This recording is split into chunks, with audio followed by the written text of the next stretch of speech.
Good morning, students. Today, let's start class 9, subject chemistry, chapter number 3, atoms and molecules.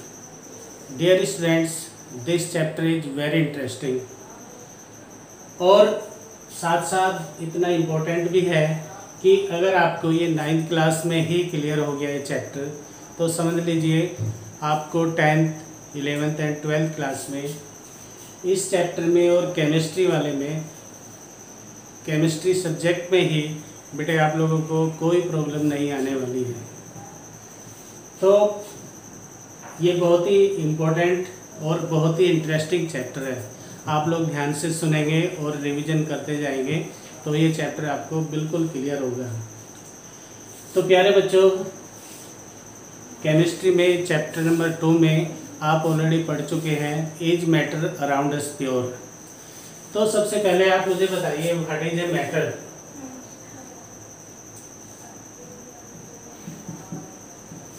Anything which occupy space and has मास। हमारे चारों ओर जो भी हम देख रहे हैं, ऐसी कोई भी चीज़, ऐसा कोई भी ऑब्जेक्ट, ऐसा कोई भी सब्सटेंस जिसमें थोड़ा सा भी स्पेस है, जो थोड़ा सा भी स्पेस ऑक्यूपाई करता है, जिसमें थोड़ा सा भी मास है, उसको हम कहेंगे मैटर। तो हम अपने चारों ओर क्या क्या देख रहे हैं? Book, notebook, table, chair, fan और फूड, ये सब चीज़ें जो भी हमारे चारों तरफ हैं, ये सब क्या है? मैटर है। और जब हम इन सब्सटेंस को, इन ऑब्जेक्ट को सिंप्लीफाइड करेंगे तो एक पोजीशन ऐसे आएगी कि हम उसे फर्दर सिंप्लीफाइड नहीं कर सकते, तो उसको हम कहते हैं एटम। जो फर्दर सिंप्लीफाइड नहीं हो सकता, या एटम की एक और डेफिनेशन हो सकती है, atom is the smallest particle of a substance which can take part in a chemical reaction. You can write in your rough copy, atom is the smallest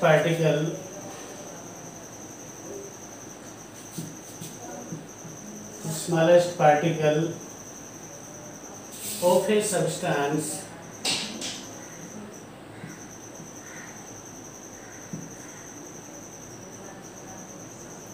that can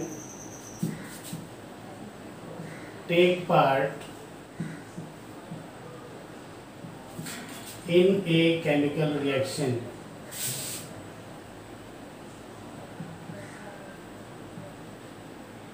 और suppose करो आपके पास hydrogen है, oxygen है, nitrogen है, iron है, gold है, silver है, तो उसके एटम को हम किस तरह से लिखेंगे? हाइड्रोजन का atom, for example atoms of hydrogen हम लिखेंगे इस तरह से, एटम्स ऑफ नाइट्रोजन, सिंगल से उसको हम शो करेंगे, ऑक्सीजन,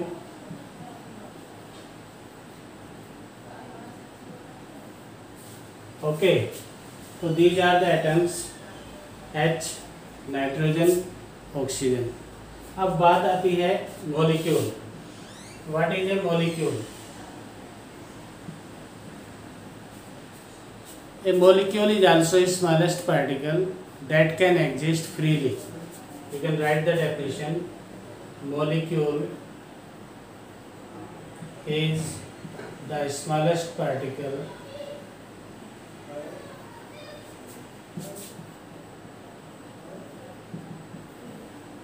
that can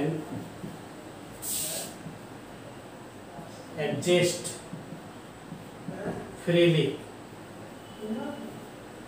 और अगर हम एग्जाम्पल की बात करें तो जिस तरह से हाइड्रोजन का एटम H है, तो दो हाइड्रोजन के एटम मिलके हाइड्रोजन का मॉलिक्यूल कैसे बनाएंगे?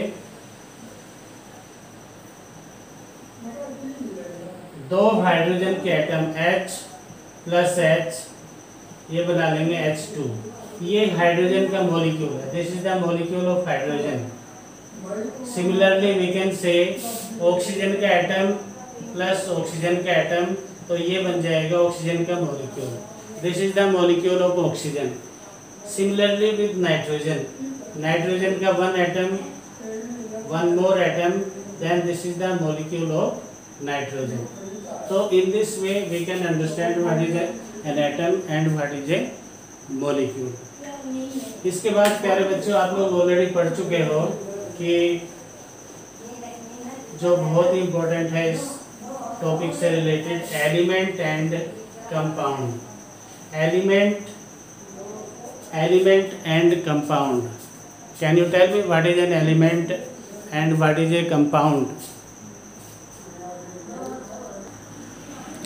तो यहाँ पर आपको एलिमेंट और कंपाउंड साथ साथ समझना पड़ेगा. Element, compound,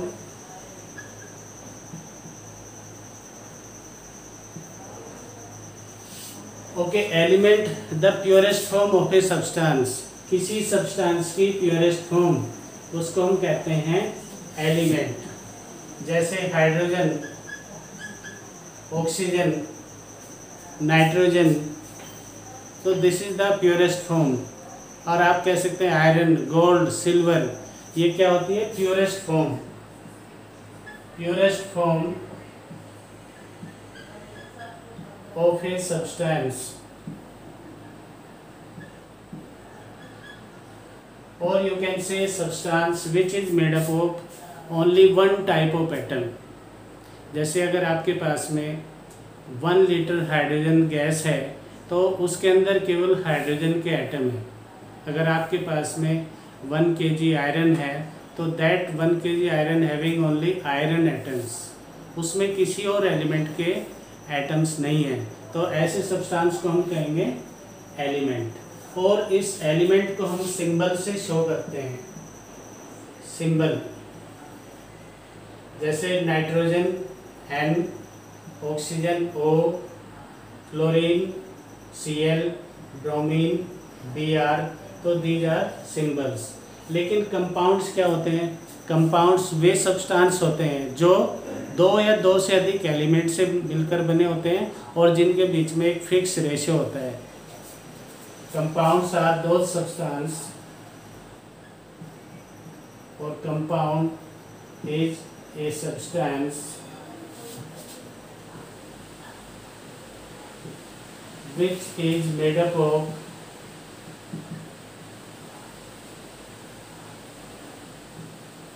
two or more than 2 elements in fixed ratio.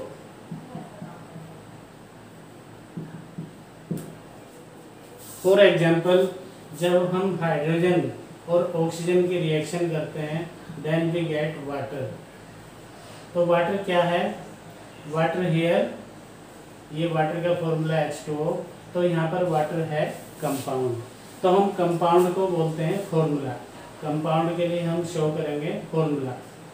तो again I am telling you, मैं दोबारा आपको बता रहा हूँ.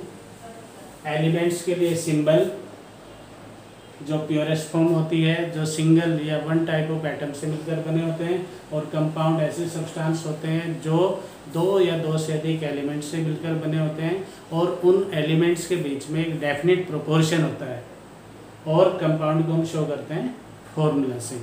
उसके बाद we will learn very important terms, और you can say very important laws, chemical combination, laws of chemical combination. Write the heading, laws of chemical combination.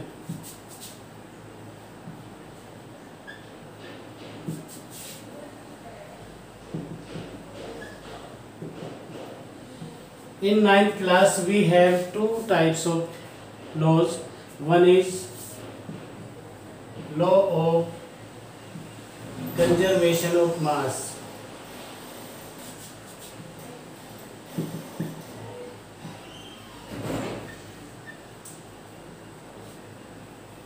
According to this law, mass cannot be created nor be destroyed. You can write in your notebook, mass cannot be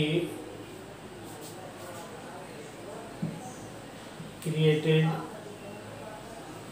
nor be destroyed.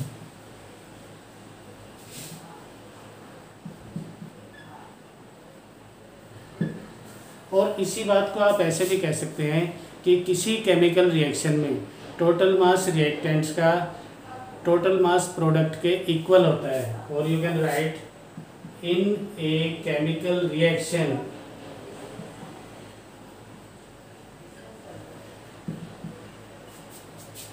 Total mass of reactants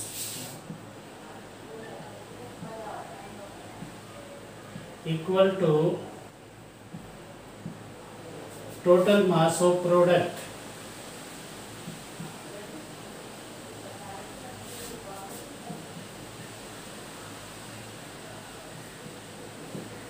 suppose करो हमारे पास एक reaction है, when A reacts with B it forms C। तो यहाँ पर A और B क्या है, रिएक्टेंट्स, और C क्या है, एक प्रोडक्ट है। रिएक्टेंट्स क्या होते हैं, what are reactants? Reactants are those chemical substance which take part in a chemical reaction. जो रिएक्शन में पार्टिसिपेट करते हैं उन केमिकल को हम बोलते हैं रिएक्टेंट्स। और रिएक्शन होने के बाद जो एक नया प्रोडक्ट बनता है, जो एक नया सब्सटेंस बनता है with new property, that is called a product. तो यहाँ पर मैं एक रिएक्शन आपको समझा रहा हूँ। जब A reacts with B it forms C।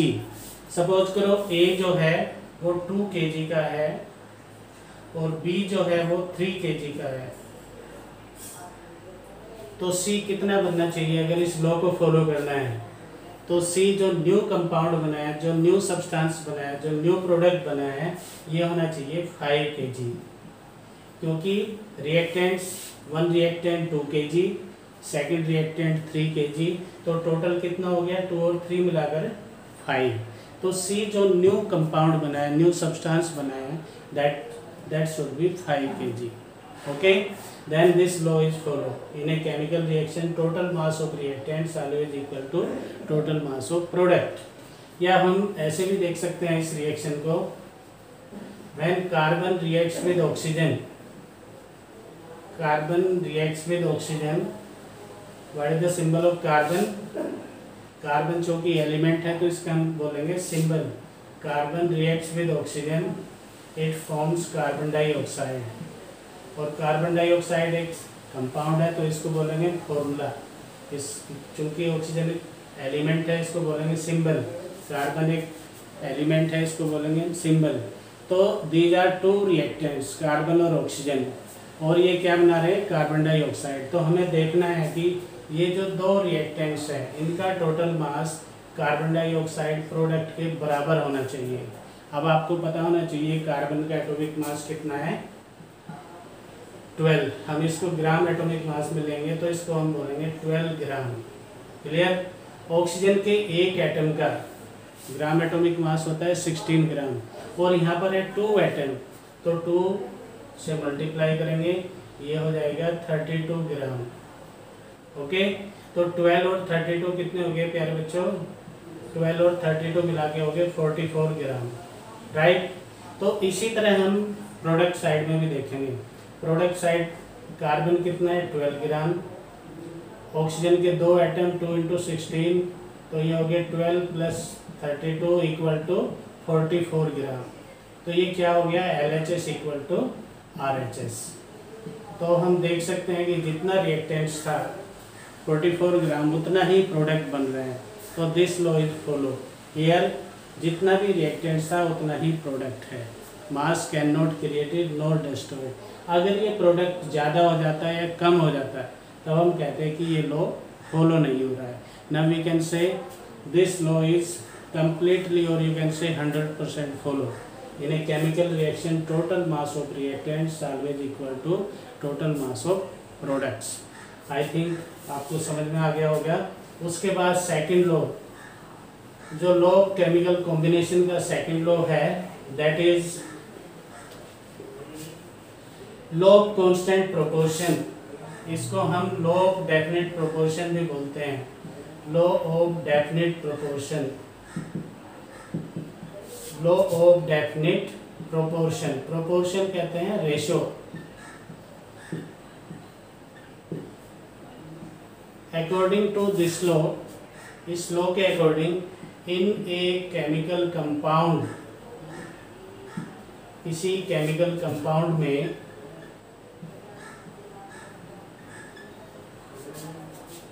Same elements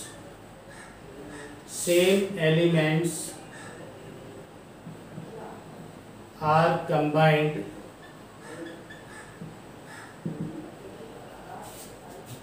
in definite ratio by mass। किसी भी केमिकल कंपाउंड में, और वो जो जिन एलिमेंट से मिलकर बना होता है वो एलिमेंट्स मिलकर के बाय मास उनके बीच में एक डेफिनेट प्रोपोर्शन होता है। जैसे मैं एग्जांपल लेता हूँ वाटर का। वाटर का फॉर्मूला क्या है? H2O। चाहे प्यारे बच्चों आप वाटर कहीं से भी ले लो, ओशन से ले सकते हो, पॉन्ड से ले सकते हो, या अपने घर के टैप से ले सकते हो, ठीक है, कहीं का भी पानी हो, उसका फॉर्मूला होगा H2O। अगर हम इसमें एटम्स के बेस पर देखें तो हाइड्रोजन के 2 एटम है, ऑक्सीजन का 1 एटम है, तो इनके बीच में एटम्स के फॉर्म में रेशो है 2:1। लेकिन हमें एटॉमिक फॉर्म में नहीं देखना है, हमें देखना है मास के फॉर्म में, उनके बीच में एक डेफिनेट रेशो है या नहीं है। तो यहाँ पर हम देखेंगे हाइड्रोजन के 2 एटम हैं, तो हाइड्रोजन के 1 एटम का एटॉमिक मास कितना है? 1। लेकिन यहाँ पर 2 एटम है तो हम लेंगे 2 से इसको मल्टीप्लाई कर देंगे, ये हो जाएगा 2 ग्राम, ठीक है। ऑक्सीजन का 1 एटम है, 1 एटम का होता है 16 ग्राम, तो ये क्या रेशो हो गया बेटा? 2:16। अब हम इसको सिंप्लीफाई करेंगे 2/16 और ये हो जाएगा 1:8। आप चाहे हायर स्टडी के लिए अमेरिका जाएंगे, लंदन जाएंगे, वहाँ पर भी जो पानी होगा उसका फॉर्मूला H2O ही होगा, और उस H2O में जो 2 एलिमेंट है हाइड्रोजन और ऑक्सीजन, उनके बीच में मास के फॉर्म में उनके बीच में एक डेफिनेट प्रोपोर्शन है, और वो प्रोपोर्शन है 1:8। कौन सा प्रोपोर्शन है? 1:8, जो एक डेफिनेट प्रोपोर्शन है।